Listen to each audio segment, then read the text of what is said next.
প্রিয় দর্শক, ১২ তারিখে সংসদ বসবে, কিন্তু সেই ১২ তারিখে আসলে কি হতে যাচ্ছে? যারা দুইটা শপথ নিয়েছে তারা কি করবে, আর যারা একটা শপথ নিয়েছে তারা কি করবে? সংবিধানের যদি দোহাই দেওয়া হয় তাহলে শেখ হাসিনা এখনও প্রধানমন্ত্রী। তো সেইখানে আমাদের স্বরাষ্ট্র মন্ত্রী কি বলছেন আমরা একটু শুনি, তারপরে আমরা আরেকটু কথা বলবো। সংসদের প্রথম অধিবেশন বসবে এই নবনির্বাচিত সংসদে। সেখানে সংসদ সদস্য হিসেবে আমরা যারা শপথ গ্রহণ করেছি তারা সংসদ সদস্য হিসেবে যোগদান করব।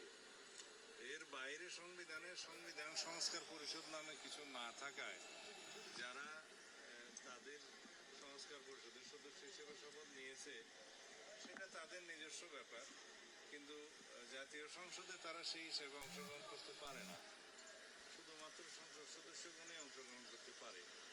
এখন সংবিধান সংস্কার পরিষদ নিয়ে যে সমস্ত আলাপ আলোচনা মাঠে ময়দানে হচ্ছে, বিভিন্ন জায়গায় সেমিনারে হচ্ছে বা ভিত্তিতে বিবৃতিতে আছে, সেটা একটা রাজনৈতিক অধিকার হিসেবে তারা তারা বলতে পারে, কথা বলার অধিকার আছে, তারা দাবি তুলতে পারে। আর আমরা শিশির মনিরের একটু বক্তব্য শুনি।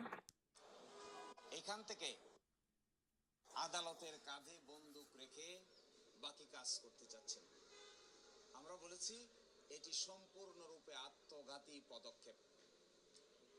এখান থেকে যদি সরে না আসেন তাহলে জুলাই সনদ, জুলাই মাস সার্চ কিংবা পরবর্তীতে জুলাই সনদ বাস্তবায়ন আদেশ, এগুলো যদি প্রশ্নবিদ্ধ হয় তাহলে গণভোট প্রশ্নবিদ্ধ হয়, নির্বাচন প্রশ্নবিদ্ধ হয় এবং একই সাথে আগামীর পার্লামেন্টও প্রশ্নবিদ্ধ হয়।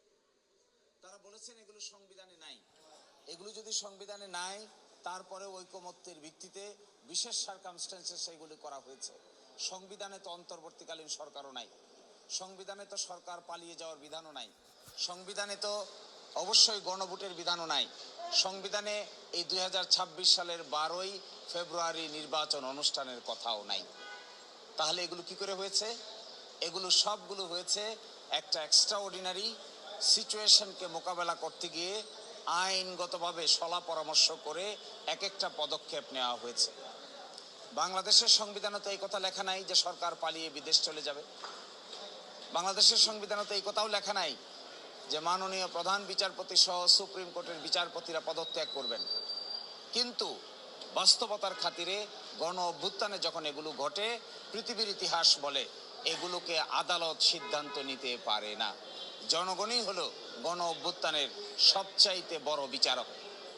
এটি বিচার কার্যের চার দেয়ালের মধ্যে বসে জনগণের এত বড় আফসার্জকে ফয়েল করে দেওয়া যায় না।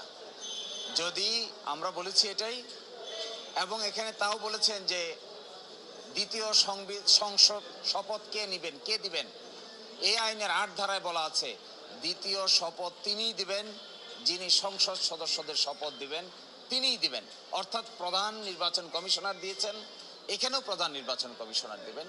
স্পষ্ট আইনের বিধানকে ওনারা এখন এসে বলছেন এগুলো অসাংবিধানিক। এগুলো যদি জি প্রিয় দর্শক, এখন ১২ তারিখ, মানে আজকে ২ তারিখ, ১২ তারিখ আর ১০ দিন বাকি আছে। আসলে সংবিধানের জয় হবে না জুলাই সনদের জয় হবে সেটা আমরা ১২ তারিখেই দেখব। দুই দল থেকেই দুই ধরনের মতামত। আর সংবিধান যদি, মানে সংবিধান অনুযায়ী, সংবিধানে শপথ রেখেছে, সংবিধান অনুযায়ী অনেক কিছু হয়েছে, সংবিধান অনুযায়ী অনেক কিছু হয়নি। আসলে আমরা বাংলাদেশে এখন সংবিধান মানছি কি মানছি না সেটাও আমরা জানি না। আমরা প্রয়োজনীয় সংবিধানকে নিচ্ছি, প্রয়োজনীয় সংবিধানকে ছুঁড়ে ফেলে দিচ্ছি। তো এইভাবে তো একটা, মানে চলতে পারে না। আমাদের মনে হয় যে অন্তর্বর্তীকালীন সরকার এর সমাধান করে যাওয়া উচিত ছিল। আমরা সংবিধান মানব নাকি মানব না? আমরা কোথাও মানছি, কোথাও মানছি না। অন্তর্বর্তীকালীন সরকার সংবিধানে নাই, আবার সংবিধান অনুযায়ী শেখ হাসিনা প্রধানমন্ত্রী, আবার সংবিধান অনুযায়ী কোনো কিছু হয় নাই, আবার সংবিধান অনুযায়ী আমরা শপথ নিয়েছি সংবিধানকে রক্ষা করব বলে। তো সংবিধানকে রক্ষা করব বলে আমরা শপথ নিয়ে আসলে সংবিধান কোনো কিছুই আমরা রক্ষা করিনি, যেটা অন্তর্বর্তীকালীন সরকারে হয়েছে। এবং এইটা এখন আবার বিরোধী দল থেকেও বলা হচ্ছে। তাহলে আমরা কখন সংবিধান মানব, কখন সংবিধান মানব না, কখন জুলাই সনদ বাস্তবায়নের কী হবে, সেগুলো এখন সময়ের ব্যাপার। প্রিয় দর্শক, আমরা দেখি যে কী সিদ্ধান্তে আসে।